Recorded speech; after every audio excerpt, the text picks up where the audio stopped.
Hi, I'm Caroline Burke, and I work on community engagement and learning for TEDx, which means my job is to help you learn and grow and collaborate with one another. My job is essentially distilled how to help you share your wisdom, and that's just it. You, each of you, is the carrier of a lot of TEDx wisdom, and I want to share some stories of your collective wisdom to help you and challenge you to inspire one another and to keep on sharing. There are over 20,000 organizers just in this website and 50,000 around the world that are working on thousands of TEDx events. This program exists because of your connection. It exists because of who you are together. If it weren't for your collaboration, TEDx would not be so unique. It wouldn't be so smart. It wouldn't be so funny. It wouldn't be so bizarre. And it wouldn't be so full of love. As you know, there are many organizers around the world, but we know that the prospect of taking out a license, of organizing an event, of managing a team, and producing a TEDx event is enormous. It has gravity and it's difficult. Sometimes we know it can be quite lonely.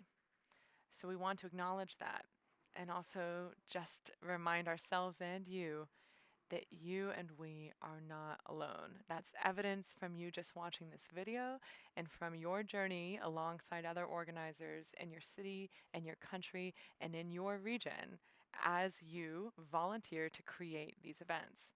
So I want to take you on a journey. Will you do me a favor and just consider closing your eyes just for a second?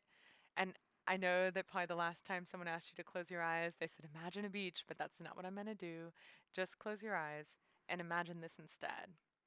Right now, in October 2019, there are over 400 TEDx events taking place.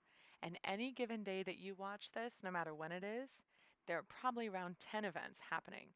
They could be in North America, South America, Africa, Asia, Australia, Europe. And just imagine, as your eyes are closed, that just today, some TEDx organizer out there is opening up the doors and setting out the registration table. Some organizer out there is setting up the stage and making sure that every single light hits the right place. Some organizer is preparing the last speaker who's nervous. Some organizer is standing up on stage and hosting an event. And some TEDx organizer is breathing a sigh of relief that it's over and going to sleep. These events, you can open your eyes, will be successful because of you. They'll be successful because of the wisdom that you've shared, whether it's at a regional workshop, through your friendship, right here on the TEDx Hub in a PDF, or even from an X-shaped cupcake picture that you posted in the TEDx food album, which you'll see is abundant with lots of other X-shaped foods. These are the pieces of knowledge and connection that fortify this program. So let's get into our first story. Here is a regional workshop. It's happening with a presenter from Dresden. His name is Robert Bozak, Dresden, Germany, and he is presenting on budgeting and ticketing. His presentation was also to one of our staff members who happened to attend. And that staff member said this was one of the most detailed accounts of budgeting and ticket planning that he had ever seen. So, of course, we called Robert. We asked him to explain his system to us. It was fascinating. So, we asked him to post that PDF on the hub. He did. But then something really interesting happened. This is a comment from Steffi. She's the licensee of TEDx Odense in Denmark, and she said the following. Thanks for sharing. We're organizing event number 6 now. It's reassuring to see some of the same things that we do, and fantastic to be able to get inspired by something new like page 8 of our Changemaker program. We will implement this in our next event. So this is an organizer who had already organized 5 events. She's on her 6th, and she's reading all the way to page 8. This interaction is small, it's beautiful, and it's meaningful, but it's also science. One of the most important pedagogues of the 20th century, Paulo Freire, wrote, knowledge emerges only through invention and reinvention, through the restless, impatient, continuing, and hopeful inquiry that human beings pursue with each other. It's real, that real and true knowledge can only occur when we interact with one another, when we collaborate with one another. That is how we grow. So let's use that in mind on to the second story. This is a packet called The Golden Rules of Hiring Your TEDx Dream Team, and it's by TEDx Victoria. It's an older packet, it's been on the hub since 2016. And this packet goes through several different volunteering positions. It's that kind of chronicling of work and detailing that often gets lost in heroic but underrepresented volunteer positioning. You see that here in this packet from TEDx Victoria, and it's benefited so many organizers, including one Scott Mallory. He's the licensee of TEDx Emily Carr University, and he wrote one of the things that he got from TEDx Victoria was to hire slow. He had in mind in the very beginning, TEDx Victoria suggested not asking people to join the team, but instead to allow passion to organically come out so that each person who joins the team has buy in.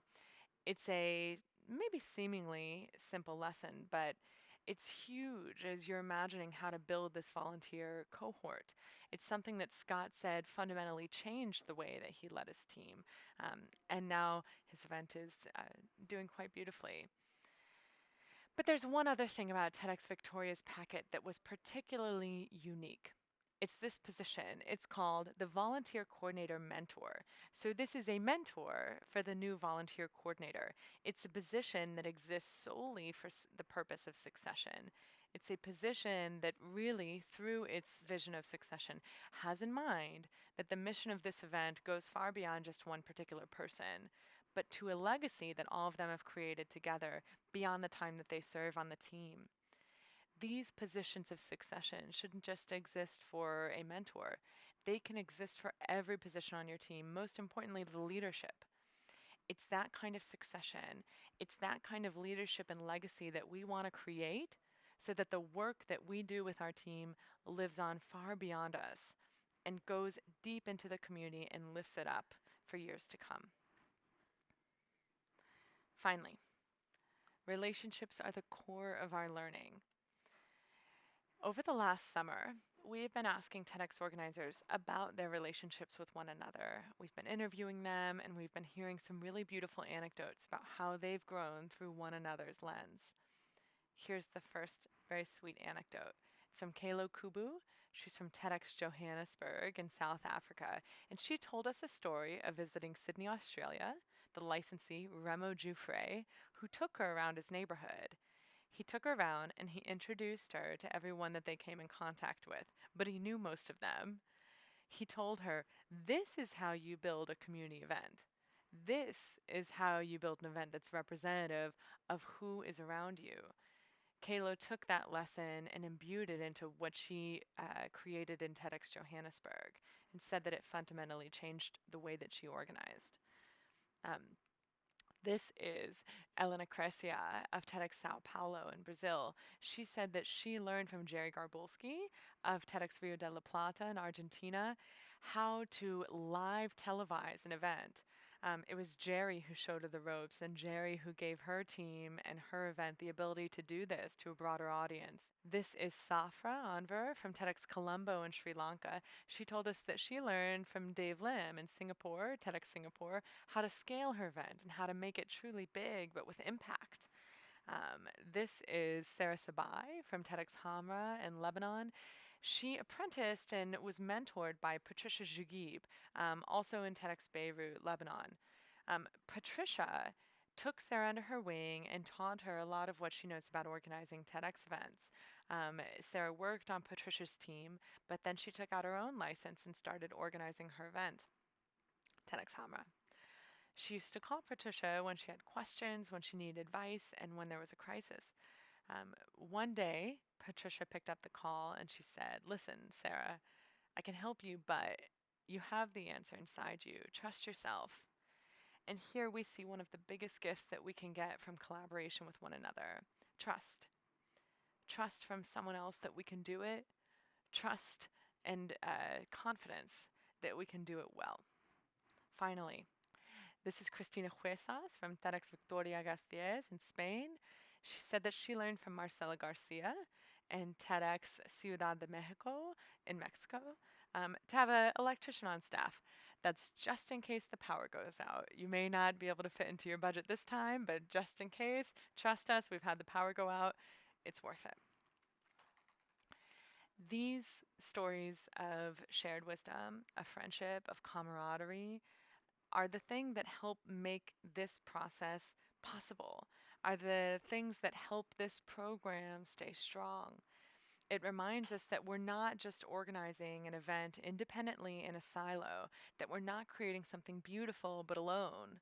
It reminds us that instead of being like an isolated violinist playing a single solitary tune, instead, we're part of some kind of simultaneous global orchestra happening all over the world. And these are actually vinylists from TEDx events all over the world. So please help us keep this music beautiful, help us keep it going, and help us keep TEDx strong. Thank you.